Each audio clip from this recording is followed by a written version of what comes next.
குழந்தைங்களுக்கு இந்த மாதிரி செஞ்சு குடுத்தீங்கன்னா, அவங்க பகல்லேயே நட்சத்திரத்த பார்க்க முடியும்னு ஒரு பழமொழி இருக்கு. அதாவது நான் சொல்ல வர்றது, அவங்க கண்ணுக்கு தேவையான எல்லா விட்டமினும் கிடைக்கும் அப்படிங்கிறது தான். அதுவும் அவங்க காலையில முதல்ல சாப்பிடுற சாப்பாட்லயே இந்த மாரி எல்லா காய்கறியும் இருந்தா, அத விட வேற என்ன வேணும்? ஒரு மிக்ஸி ஜார்ல 1 கப் அவல், 1/2 கப் ரவைய சேர்த்து நல்லா பவுடர் பண்ணி இப்போ ஒரு பவுல்ல சேர்த்துக்கோங்க. இப்ப அதே மிக்ஸி ஜார்ல வேக வைக்காத கேரட், பீட்ரூட், பச்சை பட்டாணி இதையெல்லாம் சேர்த்துக்கோங்க.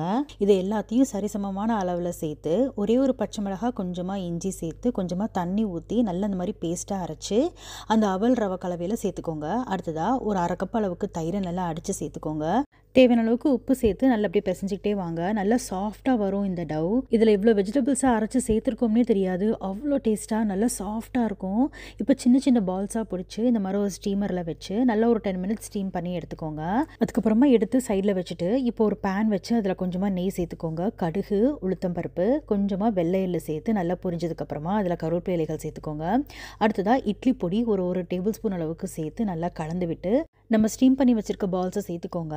உங்களுக்கு வேணும்னா இட்லி பொடிக்கு பதிலா சாம்பார் பொடி கூட சேர்த்துக்கலாம். கொஞ்சம் டிஃப்ரெண்ட்டான டேஸ்ட்ல ரொம்ப சூப்பரா இருக்கும்.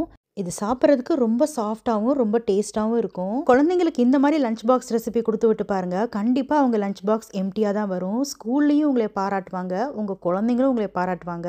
கட்டாயம் இத நீங்க ட்ரை பண்ணி பாருங்க.